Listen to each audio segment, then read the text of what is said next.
I was undercover for 8 months, posing as an American student, as an American filmmaker. I did a sting on everybody, Amit Shah, Narendra Modi, everybody. And investigative journalism more so because I've been a Tehelka journalist for 7 years. Sting operation is not new to me. But I don't believe in sting journalism, to be very honest, because sting is not ethical for me. I did this Gujarat files because there was no other way out for me to get the truth out of these people.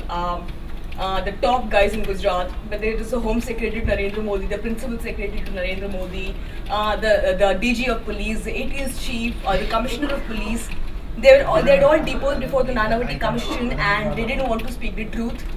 As a journalist, I had put Amit Shah behind bars in 2010, the first serving home minister, to do that. And after that, there was only so much that I could do. I tried to explore every possible means and there was nothing left before me. And that's when I said, I have to do a sting because there was nothing left before me. I used to have a kurta with a camera stitched into it at various places. I had a watch with a camera. I had a diary with a camera. I had my shoes with a camera. So at any given point of time when I was doing the sting operation, I would have 5 cameras on me at any given point of time. Plus I had to charge those cameras every night, all the devices, get up in the morning, wear all those cameras, then do the sting, then come back, then transfer all the footage, empty all the cameras from everything. I mean, for 8 months I did that. I think I'd go to sleep at 5 in the morning. The place where I was staying, there was just one dog and one snake for company and nothing else. And it drove me towards madness. I had to start taking sleeping pills because I would not sleep till 5 in the morning because I would fear that somebody would come and attack me or my cover would be blown. But at many occasions I thought, what am I doing this sting operation for? Let me just go back. I can't do this. But this entire thing of getting these officials to speak the truth was so heavily on me that nothing else mattered. When I came back to Tehelka, they said, we should not have taken the risk. You could have been killed. They could have, you could have come under a truck. Nobody could have been held accountable. And I said, for some strange reason, something occupied me so much that I couldn't come back. I had to do that sting. I'd play the role of Maitri Tyagi with such finesse. I had a French colleague with me. I had a girl from Denmark who I had hired. They all became my assistants, and it was fascinating. It was fascinating to say the least. Every night I would sit and read about that person. Every morning I'd pretend with them that I know nothing about Gujarat. I'd pretend like a naive filmmaker who'd shoot the song and dance. I'd go with Gujarati filmmakers and shoot item numbers with them and pretend like I don't know anything about Gujarat. And with each officer I spent about 8 to 10 sittings, and that's when the truth started coming out. Like the Commissioner of Police told me that in Gujarat it was good to see Muslims being killed during the riots. That was a big confession. That was one of the biggest confessions that I've ever got. The Ishrat Jahan expose, I got Amit Shah behind bars in 2010 for the Sohrabudin encounter.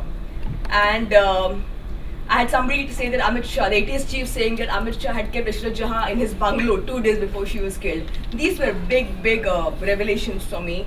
And each day I would get a big revelation, and each day for me, my life became less relevant and the news became more relevant. I cannot explain how and why it happened.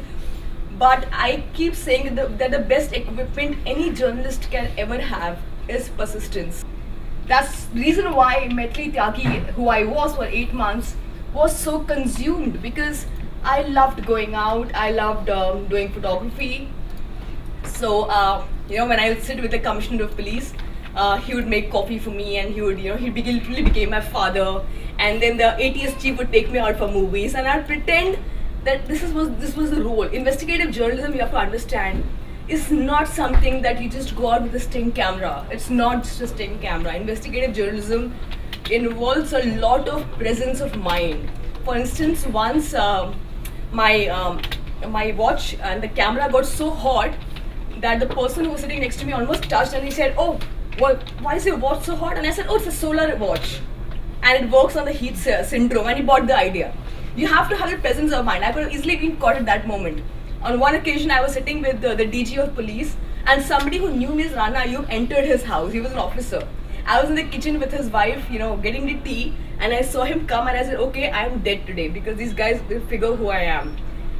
It suddenly struck me, there was a bedroom next. I had told the auntie that I'm feeling like throwing up. So I went to the bathroom, I pretended that I was vomiting, then I said, "You know what, I have to lie on the bed." I was lying in the bed for 3 hours pretending that I was ill till that person left and I came back. When I was Maithili Tyagi for 8 months, I was only Maithili Tyagi. My phones were not working, my email was not working. I could not, I spoke to my family just twice in 8 months. That too from a PCO. I did not have a family. I did not know what was happening to my family. So that's it. Get consumed by news. That's all I can say.